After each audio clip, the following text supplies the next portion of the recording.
On rentre dans la dernière semaine du mois d'Adar, le premier, et on va essayer tous de nager un petit peu dans cette paracha qui est très très belle, car c'est une répétition, Vayakel Moshe, de tous les travaux qu'il fallait organiser pour construire le tabernacle. Il y a beaucoup de messages, il n'y a jamais une répétition dans la Torah pour rien. Mais déjà, comme cette semaine, on va l'appeler Shabbat Shkalim. Shkalim, ça veut dire l'annonce à tout le monde de commencer à sortir de l'argent de leur poche. Pas seulement pour les frais de Purim et Pessah qu'ils approchent, surtout de voir également tout cela qu'ils n'ont pas dans la poche et qu'il va falloir participer. Et il y a un très grand message dans la paracha de cette semaine avec les Nessi'im.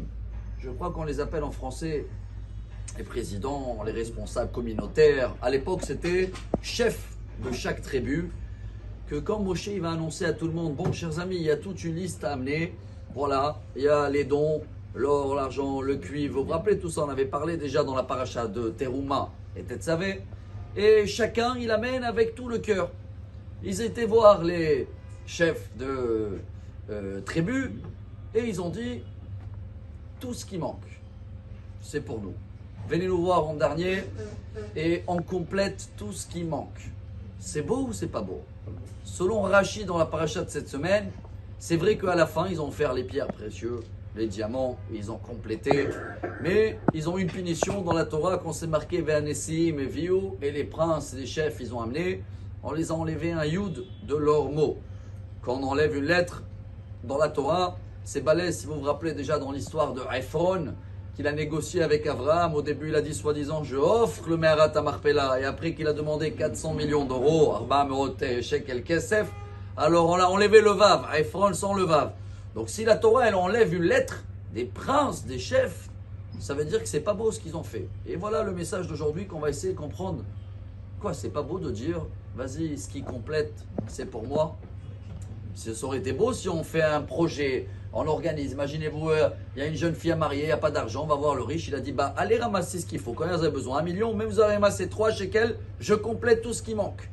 Il y a une réponse très belle, il s'appelait Rabbi Avraham de Slonim il y a une centaine d'années, Birkat Avraham.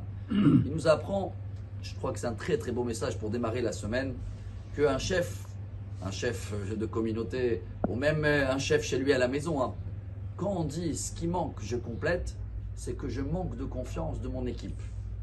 Ça veut dire que c'est sûr qu'ils vont manquer.